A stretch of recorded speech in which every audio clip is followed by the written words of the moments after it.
तो दोस्तों चलिए लेकर के आ गए हैं आपके लिए एक्सपेक्टेड क्वेश्चन का सेट नंबर 2। जी हाँ दोस्तों, सेट नंबर 1 हमने प्रोवाइड करा दिया है पिछले दिन, तो उसे जाकर के देख लीजिएगा जो लोग नहीं देखे होंगे, ठीक है। और जो लोग देख लिए अच्छी बात है। ये सेट नंबर अब 2 आज चल रहा है। इसमें क्या है ना कि साइंस के बहुत सारे सेलेक्टेड क्वेश्चन डाले गए हैं जो एक्सपेक्टेड है, मतलब कि आप लोगों के टेक्नीशियन ग्रेड 3 के जो एग्जाम होने वाली है उसमें आने की संभावना है। इसलिए वीडियो को स्किप मत कीजिएगा या छोड़ के मत जाइएगा, शुरू से अंत तक के देख लीजिएगा। जितने भी क्वेश्चन डाले हैं सभी के सभी दोस्त इंपॉर्टेंट है, ठीक है। तो जब तक आप लोगों का एग्जाम चलेगा दोस्त, तब तक जो हम क्या करेंगे कि एक्सपेक्टेड सेट ही आप लोगों के सामने लेकर के आते रहेंगे। तो चलिए अभी क्या करते हैं कि देरी नहीं करते हैं, इस एक्सपेक्टेड क्वेश्चंस में जितने भी क्वेश्चंस डाले गए हैं उसको एक एक करके क्या करते हैं कि डिस्कस कर लेते हैं, ठीक है।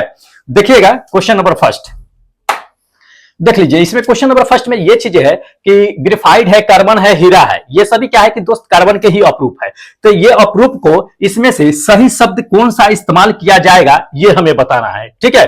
तो देखिए आपको हम बताते हैं कि सही शब्द क्या है क्या नहीं है, ठीक है। किसके लिए? कार्बन, ग्रेफाइट और हीरा के लिए क्या शब्द सही इस्तेमाल किए गए हैं ये देख लीजिए। ये फोर्थ नंबर आपका आंसर क्या होगा कि बिल्कुल करेक्ट होगा इलेक्ट्रोटॉप्स का। इलेक्ट्रोटॉप्स का इस्तेमाल जो है क्या होता है ना कि दोस्त अप्रूफ में किया जाता है, ठीक है।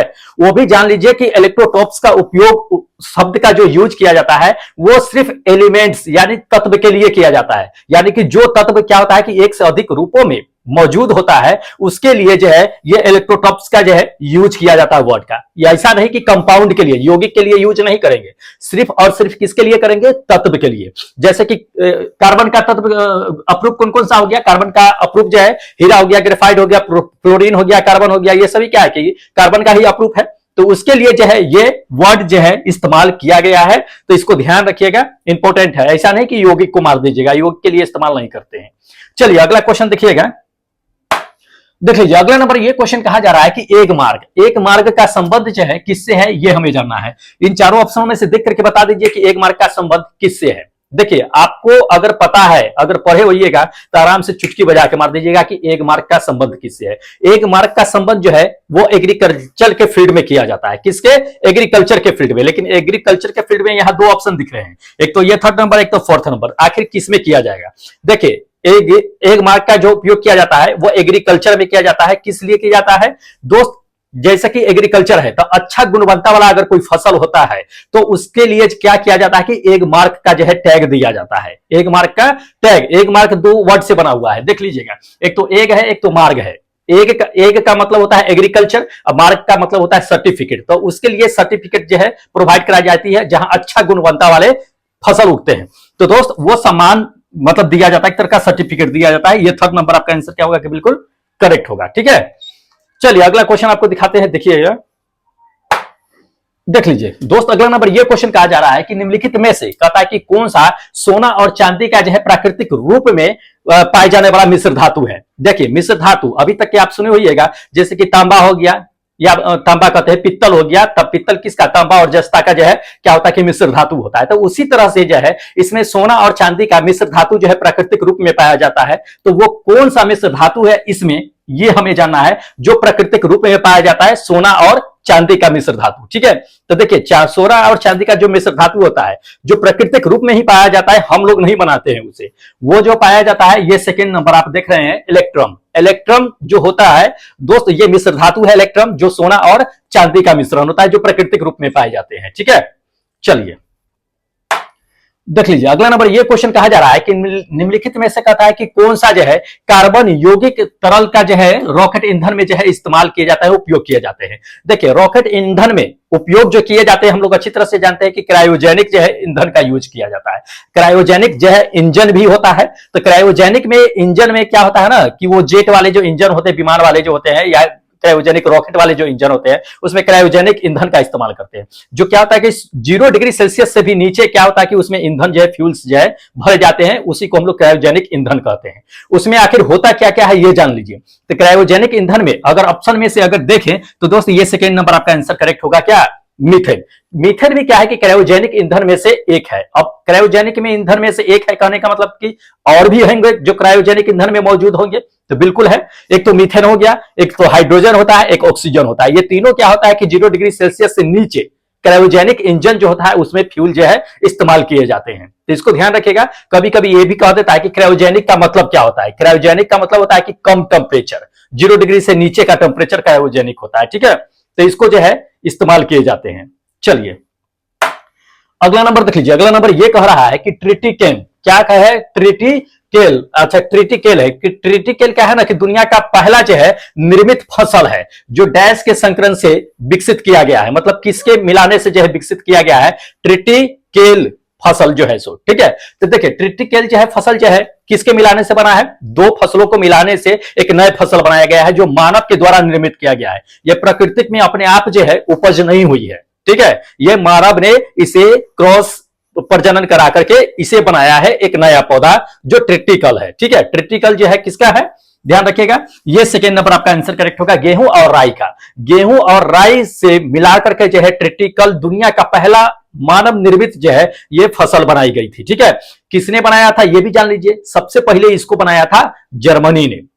किसने, जर्मनी ने बनाया था। 1888 ईस्वी में ही बना दिया था इसे। ठीक है, तो ये जैसे कि आटा गूंदते हैं गेहूं का आटा, तो गेहूं का आटा में क्या होता है कि लस जो होता है, लस्सी जो होता है वो थोड़ा सा कम होता है, लेकिन ट्रिटिकल जो है फसल उसको जब आटा तैयार करते हैं उसको गूंदते हैं तो उससे कहीं ज्यादा लस जो है उस आटे में प्राप्त होता है। ठीक है, तो ट्रिटिकल जो है एक नया फसल है जो मानव के द्वारा पहला निर्मित किया गया फसल है। कभी पूछा जा सकता है, इसे ध्यान में रखना है। चलिए अगला नंबर देख लीजिए। अगला नंबर ये क्वेश्चन कहता है कि फल रहित पुष्पीय पौधों को क्या कहा जाता है। हाँ, फल रहित मतलब कि जिसमें फल लगता ही नहीं है, वैसे पुष्पीय पौधों को क्या कहा जाता है। मतलब पुष्प तो उगते हैं लेकिन उसमें फल नहीं लगते हैं, वैसे पौधों को क्या कहा जाता है ये हमें जानना है, इंपॉर्टेंट है। देखिए जिस पौधे में फल नहीं लगता है लेकिन पुष्प लगता है वैसे जिम्नोस्पर्म कहा जाता है। क्या कहते हैं, जिम्नोस्पर्म। ध्यान रखिएगा, ये फोर्थ नंबर आंसर क्या होगा कि करेक्ट होगा जिम्नोस्पर्म। इसमें आपका फूल लगेगा लेकिन फल नहीं, अब बीज भी इसका निर्माण नहीं होता है। ठीक है, ध्यान रखना ये चीजें। चलिए देख लीजिए दोस्त, अगला नंबर ये क्वेश्चन कहता है कि मान लीजिए कि श्वास है, हृदय की धड़कन है, नींद है, जगना है, उठना है, जो भी काम होता है वो जो है मस्तिष्क के किसके द्वारा जो है नियंत्रित किया जाता है, इसमें से ये हमें जानना है। ठीक है, तो ये सभी जो है कहते हैं ना कि दिमाग से कंट्रोल होता है। ये सब जगना कब है, उठना कब है, नींद, श्वास लेना, खाना पीना, भूख प्यास, ये सभी जो है कंट्रोल होता है। तो वो किससे कंट्रोल होता है ये हमें जानना है।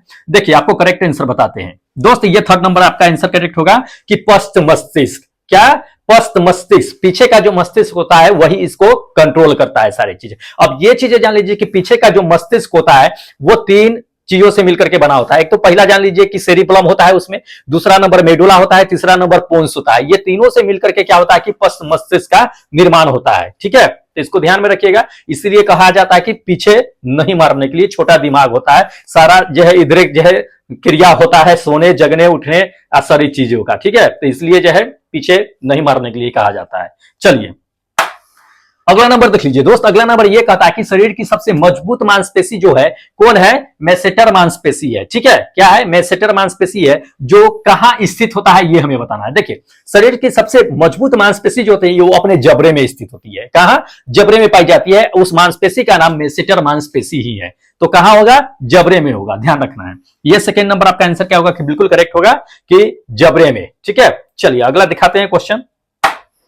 देख लीजिए अगला नंबर ये क्वेश्चन कहता है कि निम्नलिखित में से कौन सा कहता है स्टेम जो है रूपांतरण नहीं है। स्टेम मतलब कि तना, तना जो है इसमें से कौन सा जो है रूपांतरित नहीं है ये हमें जानना है। देखिए अगर आप अरबी की बात कर लेते हैं तो अरबी भी एक रूपांतरित तना ही है, प्याज भी एक तना ही है। उसको शकरकंद की बात कर लेते हैं थर्ड नंबर में, तो ये शकरकंद जो होगा उसका आपका कंद जो है वो बिल्कुल करेक्ट होगा, क्योंकि शकरकंद का कंद जो होता है वो रूपांतरित तना के रूप में नहीं होता है। ठीक है, तो इसको ध्यान में रखिएगा, रूपांतरित तना के रूप में नहीं होता है, याद रखना है। ठीक है, ये एक तरह के कहिए तो संशोधित तना मतलब कि है ही नहीं शकरकंद का। चलिए अगला दिखाते हैं क्वेश्चन, पूछे जाते हैं ये क्वेश्चन ऐसे। अगला नंबर देख लीजिए दोस्त। अगला नंबर ये क्वेश्चन कहता है कि दूध से दही बनने में कहता है कि बनने वाला एंजाइम डैश है। देखिए एंजाइम की यहां पे बातें कर रहा है। अगर इसी में अगर ये चीजें कह देता, बहुत लोग अभी ऑप्शन में खोज रहे होंगे, क्या खोज रहे होंगे, लैक्टोबैसिलस खोज रहे होंगे कि कहां है कहां नहीं है। देखिए लैक्टोबैसिलस क्या होता है कि जीवाणु होते हैं। क्या होता है? जीवाणु। अगर ये चीजें कहता है कि दूध से दही बनने में कौन सा जीवाणु जो है मदद करता है, तो लैक्टोबैसिलस जो है इसमें हम करेक्ट मार देते हैं। लेकिन इसमें जीवाणु का नाम नहीं लिया है, किसका नाम लिया गया है? एंजाइम का नाम लिया गया है। तो दोस्त एंजाइम इसमें कौन है? जब दूध से दही बनती है तब उस समय कौन सा एंजाइम जो है मदद करता है? दोस्त उस समय जो मदद करता है वो रेनिन नाम का एंजाइम मदद करता है। कौन? रेनिन। ध्यान रखिएगा, ये आपका फोर्थ नंबर ऑप्शन करेक्ट होगा कि रेनिन। अगर इसी में आपको जीवाणु का नाम दे देता तो लैक्टोबैसिलस हम आराम से मार देते रहा। ठीक है, चलिए अगला नंबर देख लीजिए दोस्त। अगला नंबर ये क्वेश्चन कहता है कि वे दोलन, वे दोलन जो आयाम समय के साथ क्या करती है ना कि घटती चली जाती है, क्या कहलाता है? ठीक है, समय के साथ क्या होता है कि इसका आयाम जो है घटता चला जाता है, क्या कहलाता है दोस्त? डैम्प्ड ऑसिलेशन कहलाता है। क्या कहलाता है? डैम्प्ड ऑसिलेशन, मतलब अवमंदित जो है दोलन कहलाता है। ये आपका फर्स्ट नंबर आंसर करेक्ट होगा, अपमंदित दोलन या डैम्प्ड ऑसिलेशन कहिए। अब देखिए अपमंदित दोलन या जो है डैम्प्ड ऑसिलेशन जो होता है वो कब होता है? तो जान लीजिए ये तब होता है जब उसका जो होता है पेंडुलम जो होता है या खींच जाता है, लंबा हो जाता है, तब हो सकता है। या दूसरी कारण ये होता है कि उसका फ्रिक्शन होते रहता है, कहीं ना कहीं वो रगड़ाते रहता है, घर्षण उसका होते रहता है, तब ये चीजें होता है। ठीक है, तो इसको ध्यान में रखना है, इंपॉर्टेंट है। चलिए अगला नंबर देख लीजिए दोस्त। अगला नंबर ये क्वेश्चन कहा जाता है कि गायों में सबसे आम जो बीमारी होती है वो क्या है? ठीक है, इन चारों में से बताना है कि आम बीमारी जो है सबसे कौन है जो गायों में आराम से आम बीमारी जो है नॉर्मली रूप से होती रहती है। देखिए पहला नंबर देख लीजिए। पहला नंबर आपको कह रहा है कि बोवाइन जो है वायरस। बोवाइन वायरस जो है दोस्त डायरिया जो होती है, डायरिया एक तरह से होती है कहिए, तो ये गाय में आम बीमारी है। ये गाय में जो है दोस्त डायरिया जो है होती रहती है। देखिए दूसरा नंबर देख लीजिए। दूसरा नंबर आपको ये चीजें कह रहा है कि ब्रुसेलोसिस। ब्रुसेलोसिस क्या आते हैं जो होते हैं ब्रुसेलोसिस है, तो वो ब्रुसेलोसिस जो है आप जान लीजिए कि ये भी गायों में जो क्या है कि आम बीमारी ही है, आम बीमारी होती रहती है। तीसरा नंबर जो है खुरपक्का दे दिया है। खुरपक्का जो है मुंह पक्का जो है बीमारी होती है, ये गाय में भी है, गाय में आम बीमारी होती रहती है। तो मतलब अगर देखा जाए तो दोस्त इन ये तीनों जो है ऑप्शन बिल्कुल करेक्ट है जो आम बीमारी होती रहेगी। ये फोर्थ नंबर लगा दीजिएगा कि उपयुक्त में सभी। ठीक है, उपयुक्त में सभी बीमारी जो है गायों में आम बीमारी है। देख लीजिए अगला नंबर ये क्वेश्चन कहता है कि एक वस्तु अगर पानी में क्या कर रही है कि तैर रही है, पानी में क्या कर रही है? तैर रही है। पानी में क्या किया जाता है कि और लेकर के नमक डाल दिया जाता है। नमक डालने के बाद वस्तु जो तैर रही होती है वो किस डायरेक्शन में तैरना शुरू करेगी, ये हमें जानना है। देखिए बहुत अच्छा चीज है, क्वेश्चन है। देखिए जब कोई पानी होती है, जब उसमें नमक डालते हैं तो उसकी डेंसिटी और क्या होती है कि बढ़ जाती है। डेंसिटी क्या होती है कि बढ़ जाती है। जितना नमक डालिएगा उसका उतना डेंसिटी क्या होगी कि बढ़ती चली जाएगी। और जो जितना घनत्व होगा वो उतना ज्यादा भारी हो जाता है, वो उतना भारी हो जाता है, तो पानी और क्या होगा कि भारी हो जाएगा। ठीक है, तो उसके ऊपर जो वस्तु तैर रही होगी और थोड़ा सा ऊपर जो है क्या होगा कि वो तैरना शुरू कर देगी। तो ध्यान रखिएगा, थोड़ा सा और ऊपर चला जाएगा। ये फर्स्ट नंबर आपका आंसर क्या होगा कि बिल्कुल करेक्ट होगा। ठीक है, इंपॉर्टेंट है, ध्यान में रखना है। कभी कभी ये क्वेश्चन पूछ देता है कि बादल जो होता है वो हवा में क्यों तैरता है, तो उसका घनत्व क्या होता है, डेंसिटी क्या होता है कि कम होता है, इस वजह से क्या होता है कि वो हवा में तैरते रहता है। ठीक है, तो ये सब ध्यान रखना है ये चीजें। चलिए अगला नंबर देख लीजिए दोस्त। अगला नंबर ये क्वेश्चन कहता है या दूसरा ये भी कह देता है कि बर्फ जो होता है वो पानी पर क्यों उतरता है। तो बर्फ का घनत्व जो होता है ना वो पानी के घनत्व से कम होता है। जिसका घनत्व कम होगा वो ऊपर तैरेगा, जिसका घनत्व कम होगा वो नीचे रहेगा। इतना ध्यान रखिएगा। चलिए देख लीजिए अगला क्वेश्चन ये कहता है कि हाइड्रोलिक ब्रेक जो होता है, हाइड्रोलिक ब्रेक कहता है कि किस सिद्धांत पर जो है काम करती है, ये हमें जानना है। तो दोस्त हम लोग अच्छी तरह से जानते हैं कि हाइड्रोलिक ब्रेक जो होता है वो पास्कल के नियम पे काम करती है। किसके? पास्कल के नियम पे। ध्यान रखिएगा, ये थर्ड नंबर आंसर क्या होगा कि बिल्कुल करेक्ट होगा कि पास्कल के नियम पे काम करती है। पास्कल का नियम क्या कहता है? पास्कल का नियम ये कहता है कि अगर किसी द्रव पे अगर आप दाब लगा रहे हैं तो द्रव पे जो दाब लगेगा वो चारों ओर द्रव जो फैलेगा वो समान रूप से चारों ओर जो है दाब लगाते हुए फैलेगा। ठीक है, इसलिए इसी सिद्धांत पे क्या होता है कि हाइड्रोलिक ब्रेक जो होता है प्रेस वो काम करते रहता है। ठीक है, तो इसको ध्यान में रखिएगा, इंपॉर्टेंट है। चलिए अगला दिखा देते हैं क्वेश्चन। देख लीजिए अगला नंबर ये कह रहा है आपको कि निकट या कहता है कि दूर की वस्तुओं को ध्यान केंद्रित करके अगर मान लीजिए कि देखना हो तो आपके आंख में क्या बदलाव होगा, ये हमें इसमें से क्या करना है कि चुन लेना है। ठीक है, अगर मान लीजिए कि आप दूर की वस्तु को देख रहे हैं, एकदम गौर करके दूर की वस्तु को देखिएगा। जब दूर की वस्तु को आप देखिएगा तो या नजदीक की वस्तु को देखिएगा तो आपका लेंस क्या होगा कि मोटा पतला होते रहता है। क्या होता है? लेंस आपका मोटा पतला होते रहता है। ध्यान रखिएगा। ये आपका फोर्थ नंबर क्या होगा कि आंसर करेक्ट होगा कि लेंस आपका मोटा पतला होगा। अब क्या होगा उस कंडीशन में थोड़ा सा समझ लीजिए। जैसे कि मान लीजिए कि दूर की वस्तु को आप देख रहे हैं तो सिलियरी जो होती है, मांसपेशियां जो होती है वो थोड़ा सा सिकुड़ जाती है, और लेंस क्या होता है कि मोटा हो जाता है। लेंस मोटा हो जाता है, सिलियरी पेशियां सिकुड़ जाती है। और जब हमें नजदीक की वस्तु को देखना होता है, सिलियरी पेशियां फैल जाती है और लेंस पतला हो जाता है। तो इसको ध्यान में रखिएगा, सिलियरी पेशियां और जो है लेंस में दोनों में जो है पूछा जाता है ये कभी कभी कि सिलियरी पेशियां कब सिकुड़ेगी और जो लेंस कब मोटा होता है, ये तो इसको ध्यान में रखना है, पूछा जा सकता है आप लोगों से क्वेश्चन। चलिए अगला क्वेश्चन आपको दिखा देते हैं, देखिएगा। देख लीजिए अगला नंबर ये क्वेश्चन कहता है कि हमारे शरीर में सबसे तेज बनने वाली जो है विटामिन का नाम बताना है कि इसमें से कौन सा विटामिन है जो हमारे शरीर में सबसे तेजी से बनता है। देखिए हम लोग अच्छी तरह से जानते हैं कि हमारे शरीर में सबसे तेजी से बनने वाला जो विटामिन होते हैं दोस्त, ये विटामिन डी होता है। कौन? डी। क्यों होता है? क्योंकि दोस्त हमारा शरीर जो है, त्वचा जो होता है वो सूरज के रोशनी में अधिकांशतः रहता है। शरीर जो होता है सो शरीर सूर्य की रोशनी से क्या करता है कि ये विटामिन डी जो है अधिक मात्रा में प्राप्त करते रहता है। तो सबसे ज्यादा विटामिन को गेन करने वाला जो होता है ये विटामिन डी ही होता है, जो शरीर जो है इससे सबसे ज्यादा प्राप्त करता है। विटामिन डी का रासायनिक नाम क्या है दोस्त? कैल्सिफेरॉल है। ध्यान रखिएगा ये चीजें, विटामिन डी की कमी से जो है रिक्टेस नाम की बीमारी हो जाती है, तो इसको ध्यान में रखना है, पूछे जाते हैं। चलिए अगला दिखा देते हैं। हाँ देख लीजिए दोस्त, अगला नंबर ये क्वेश्चन कहता है कि निम्नलिखित में से कहता है कि किस धातु का उपयोग जो है जंग मुक्त बनाने के लिए जो है उपयोग किया जाता है। तो बहुत अच्छा क्वेश्चन है। जैसे कि मान लीजिए कि स्टील होता है, तो स्टील में क्या किया जाता है? सबसे अधिक मात्रा में क्रोमियम मिला दिया जाता है। क्रोमियम क्यों मिलाते हैं दोस्त? क्योंकि जंग न लगे, जंग न लगे इसलिए क्या किया जाता है कि आपको क्रोमियम मिलाता है। तो उसी तरह से लोहे में क्या करता है कि अगर मान लीजिए कि अधिक मात्रा में क्रोमियम मिला दिया तो लोहा में जंग नहीं लगता है। ठीक है, इसको ध्यान में रखिएगा, क्रोमियम मिला दिया जाता है। ये आपका थर्ड नंबर आंसर क्या होगा कि बिल्कुल करेक्ट होगा कि क्रोमियम मिला दिया जाता है। अब ये चीजें जान लीजिए कि कभी कभी ये पूछ देता है कि लोहे को जंग से बचाने के लिए क्या करते हैं, तो उस पर जस्ता का क्या करते हैं कि परत चढ़ा देते हैं, तो वो जस्तीकरण कर देते हैं। ठीक है, या सिद्धीकरण कहिए, जस्तीकरण कहिए, या गैल्वेनाइजेशन कहिए। ठीक है, दूसरी ये चीजें करते हैं कि लोहा पे क्या करते हैं कि एनामिल का पेंट चढ़ा देते हैं जिससे वो जंग से बच जाता है। तो ये चीजें है, इंपॉर्टेंट है, ध्यान में रखना है। चलिए अगला नंबर देख लीजिए दोस्त, अगला नंबर ये क्वेश्चन कहता है कि एक मान लीजिए कि कोई उपग्रह है जो पृथ्वी के चारों ओर क्या कर रहा है कि अपनी कक्षा में घूम रहा है। इस घूमने का कारण क्या है ये हमें जानना है। देखिए जब भी कोई ग्रह हो या उपग्रह हो अगर चारों ओर घूम रही है तो उसका लंबवत बल जो लगता है वो उपग्रह अगर घूम रहा है तो ग्रह के पर जो है लंबवत बल लगता है, और जो लंबवत बल लगाता है उसको हम सेंट्रीपिटल फोर्स कहते हैं। क्या कहते हैं? अभिकेंद्र बल कहते हैं, या अभिमुखी बल कहिए, ये चीजें कहिए, केंद्राभिमुखी बल या सेंट्रीपिटल फोर्स, याद रखिएगा, इंपॉर्टेंट है। तो ये आपका क्या होगा कि सेकंड नंबर ऑप्शन करेक्ट होगा। दूसरी चीजें ये भी है कि गुरुत्वाकर्षण की वजह से क्या होता है कि दोस्त ये उपग्रह जो है चारों ओर चक्कर लगाते रहते हैं, तो इसको ध्यान में रखिएगा।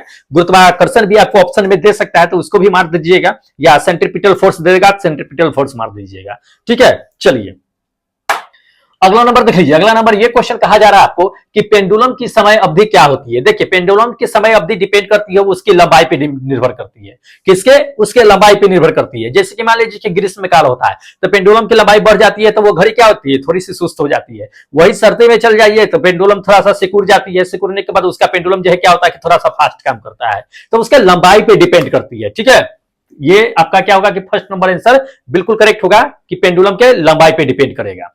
चलिए अगला क्वेश्चन आपको दिखा देते हैं, देखिएगा।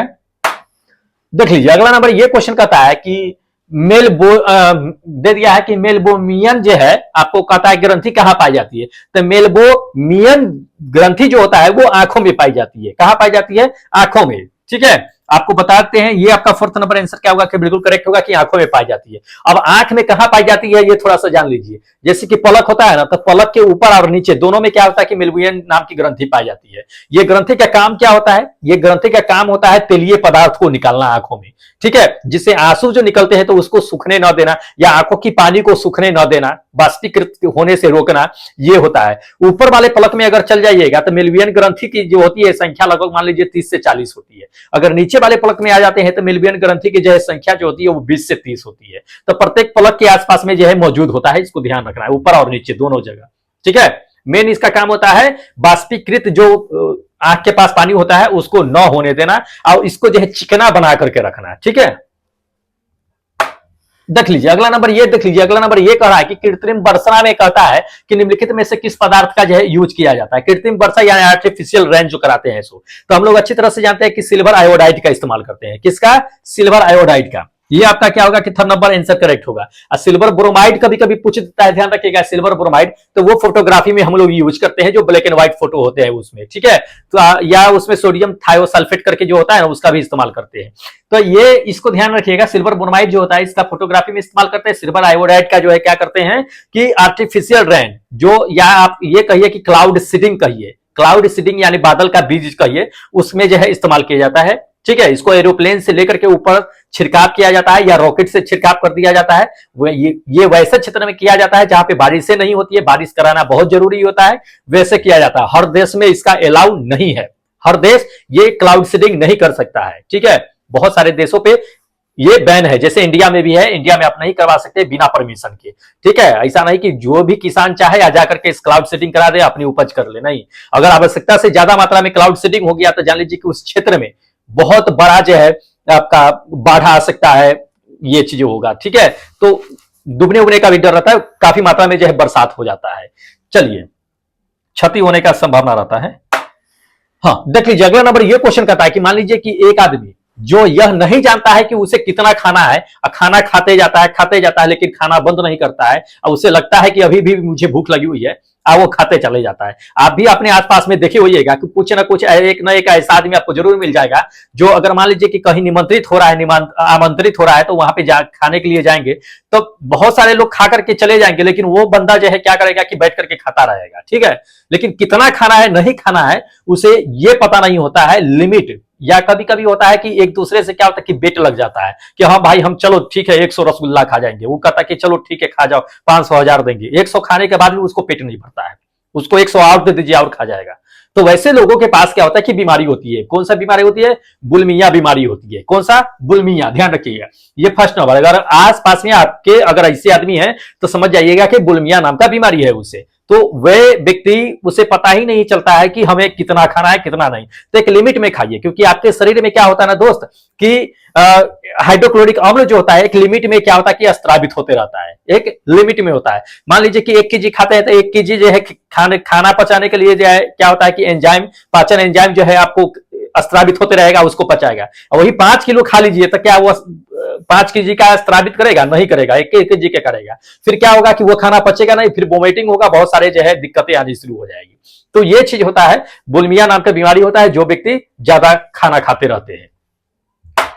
चलिए देख लीजिए अगला नंबर ये क्वेश्चन देख लीजिएगा कि मनुष्य गायों की तरह जो है क्या करता है कि घास को नहीं पचा सकता है, ऐसा क्यों? देखिए घास में क्या होता है ना कि सेल्यूलोज होता है। क्या होता है? सेल्यूलोज होता है। और मनुष्य के शरीर में, मनुष्य के पाचन तंत्र में क्या होता है कि सेल्यूलोज को पचाने के लिए ऐसा किसी भी कोई भी सिस्टम मौजूद नहीं होता है जो घास को पचा सकते या सेल्यूलोज को पचा सके। यह सिर्फ क्या होता है कि जानवरों में ही पाया जाता है। शाकाहारी जो होते हैं उसके पेट में, उसके आंत में कहिए कि एक तरह का पाचन एंजाइम होता है जो सेल्यूलोज को पचा जाता है, लेकिन अपने अंदर नहीं होता है। तो इसको ध्यान रखना है, घास में सेल्यूलोज होता है इस वजह से। ये 4th नंबर आपका आंसर करेक्ट होगा, ठीक है, इंपॉर्टेंट है।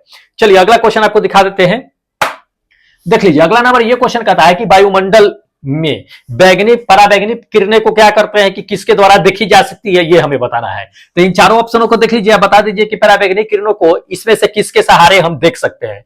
देखिए पराबैंगनी किरणों को हम देख ही नहीं सकते। पहली नंबर तो ये चीजें जान लीजिए, ना ऑक्सीजन के थ्रू, आना जो है नाइट्रोजन के थ्रू, आना जो ओजोन के थ्रू। ओजोन तो पराबैंगनी किरणों को अवशोषित ही कर लेती है, अब भयंकर गर्मी से बचा लेती है। पराबैंगनी किरणों का जो तरंगदैर्घ्य होता है वो प्रकाश के तरंगदैर्घ्य से क्या होता है कि कम होता है। तो वैसे चलिए अकॉर्डिंग टू क्वेश्चन देख लेते हैं। ये 4th नंबर आपका आंसर क्या होगा कि बिल्कुल करेक्ट होगा कि इसमें से कोई नहीं, ठीक है, इंपॉर्टेंट है। चलिए अगला क्वेश्चन आपको दिखा देते हैं, देखिएगा। हाँ देख लीजिए अगला नंबर ये कहा जा रहा है कि निम्नलिखित में से कहता है कि किसकी उपस्थिति मानव शरीर के अंदर जो है रक्त क्या है कि रक्त को थक्का होने से जो है जमने से क्या करता है कि बचाती है, यानी कि रोकती है, ठीक है। ब्लड क्लोटिंग से रोकने का काम करती है, ये हमें जब जानना है, ठीक है। देखिए आपको ऑप्शन बता देते हैं कि इसमें से क्या है। वैसे जान लीजिए कि ब्लड क्लोटिंग किसकी कमी से होता है। अगर आपके शरीर में विटामिन के की कमी है तो उसमें क्या होता है कि ब्लड की क्लोटिंग होता है, लेकिन ब्लड क्लोटिंग न हो इसके लिए कौन जिम्मेदार होता है। देखिए ब्लड क्लोटिंग न होने देता है, ब्लड जमने से रोकती है, ये हेपारिन, ये आपका थर्ड नंबर आंसर क्या होगा कि बिल्कुल करेक्ट होगा हेपारिन। हेपारिन जान लीजिए कि यकृत में बनता है। क्या बनता है? यकृत में बनता है। वहां से क्या होता है कि निकलता है, और रक्त मान लीजिए कि ब्लड कहीं अगर कट गया है तो वहां से ब्लड क्या होगा कि निकलना शुरू होगा।